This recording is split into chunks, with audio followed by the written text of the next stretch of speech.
Lebih lengkap kita kupas bersama Hikmahanto Juwana, pengamat hukum internasional. Prof. Hikmahanto, selamat petang. Petang, Cindy.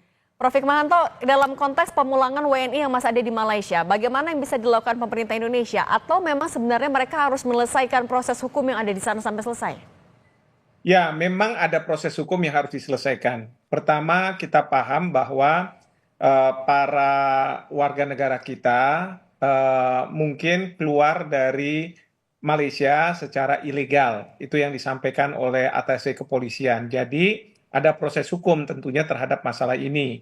Di samping itu ada proses hukum yang perlu diverifikasi terkait dengan apakah polisi atau APPM di Malaysia melakukan tindakan sesuai dengan prosedur dan tidak ada eksesif, karena ada dua pandangan dari sisi pihak APMM dan dari pihak warga negara kita yang masih survive katakanlah dan mengetahui seperti apa. Nah, ini tentu harus dilakukan juga proses hukum. Jadi ada proses hukum yang harus dijalankan. Jadi tidak bisa begitu saja warga negara kita bisa kembali ke Indonesia, karena sekali lagi mereka mungkin dianggap oleh otoritas Malaysia melakukan pelanggaran hukum di Malaysia, paling tidak dari sisi undang-undang keimigrasian, seperti itu. Prof. Hikmahanto, tapi kan Malaysia juga berjanji akan membuka informasi seluas-luasnya.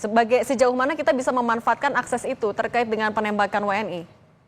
Oh ya, yang itu tentu kita bisa memanfaatkan. Jadi saya teringat pada waktu ada warga negara Amerika Serikat dilakukan penembakan di Papua, dan pada waktu itu Polri membuka akses seluas-luasnya kepada FBI. Jadi mereka bisa ikut memantau, tapi tidak boleh ikut cawe-cawe ya dalam penyidikan, karena itu otoritas dari lembaga yang berwenang di negara tersebut, dalam hal ini Polri.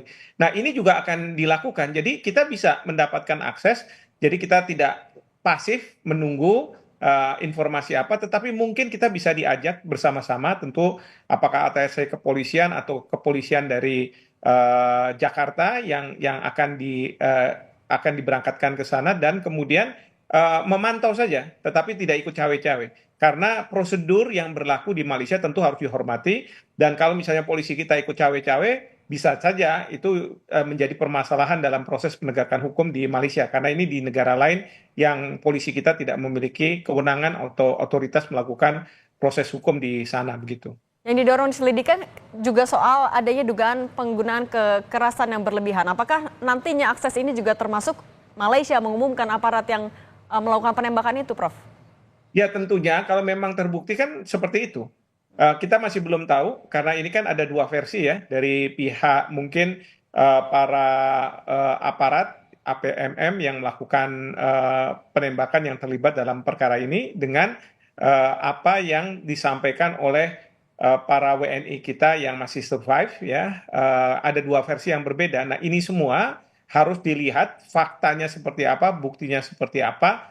Nah, nanti terlihat siapa yang benar, siapa yang salah, dan itu yang memutus adalah pengadilan. Tadi Bapak atasé kepolisian kan sudah menyampaikan bahwa itu bisa saja akan berujung ke mahkamah gitu ya, ke pengadilan. Nah, ini yang kita harus lihat. Tapi kalau misalnya dari sisi aparat Malaysia mengatakan bahwa kelihatannya memang ada eksesif, bisa saja yang bersangkutan ini dilakukan proses di seperti propamnya gitu ya, di apa namanya, polisi militernya atau sejenis lah gitu. Nah, atau dilakukan sidang kode etik terhadap yang bersangkutan, dan ujungnya adalah yang bersangkutan bisa dibebas tugaskan. Tapi dengan catatan masalah pidananya, karena dia membunuh, itu ya harus diselesaikan di mahkamah, tidak bisa diselesaikan lewat kode etik dan lain saja. sebagainya. Oke, Prof. Presiden Prabowo bilang ini jadi salah satu hal yang diomongin juga dengan PM Malaysia. Posisi Indonesia terhadap Malaysia dalam konteks seperti ini, apa yang harus ditegaskan oleh pemerintah? Pertama adalah kita juga harus mengoreksi diri, bahwa kita harus memastikan tidak ada para pekerja yang ke Malaysia secara ilegal. Ini yang perlu kita perhatikan betul. Nah, tapi yang kedua, kita juga ingin bahwa di Malaysia tidak ada perusahaan-perusahaan yang menerima para pekerja yang ilegal. Karena kalau misalnya mereka berangkat secara ilegal dan diterima, nah ini yang jadi masalah. Nah ini harus dua-duanya harus diselesaikan. Dan ini masalah udah bertahun-tahun. Kalau menurut saya, Pak Prabowo, Presiden, sudah tegas mengatakan, enggak, ini harus kita selesaikan. Jadi misalnya beliau mengatakan jangan ikut-ikut para pekerja kita dengan ajakan-ajakan dari mafia ataupun agen-agen yang tidak benar untuk bekerja di Malaysia. Karena mungkin saja mereka ini akan bisa ditampung, tapi oleh perusahaan yang tidak benar. Nah, kita juga berharap perusahaan-perusahaan ini ditindak oleh otoritas di Malaysia, ya, sehingga kita betul-betul ingin bahwa pekerja migran kita adalah pekerja migran yang legal, tidak ilegal. Itu pertama. Yang kedua, tentu kita berharap bahwa masyarakat kita yang bekerja di Malaysia untuk memenuhi aturan ketentuan yang berlaku di Malaysia, dan dari pihak Malaysia juga jangan sampai aparatnya melakukan tindakan-tindakan yang Oke. mungkin berpotensi untuk mengganggu hubungan antar kedua negara. Jadi Prof, yang eksesif. Prof Hikmanto, tapi apakah Indonesia harus secara tegas menuntut juga kepada Malaysia agar ya kasus ini dibuka dengan terang dan juga diselesaikan dengan benar? Ya itu kan yang sudah dilakukan. Kita sudah melakukan protes diplomatik dan kemudian dari pihak Malaysia mengatakan bahwa mereka bersedia untuk membuka akses sebesar-besarnya tanpa campur tangan tentunya dari para penyidik di Indonesia. Jadi ingin silahkan otoritas di Indonesia untuk mengikuti proses, memantau apakah ada yang ditutup-tutupi atau misalnya tidak dan lain sebagainya. Karena dari pihak Malaysia mereka ingin bahwa kita ingin transparan, tapi proses hukum tetap harus dijalankan.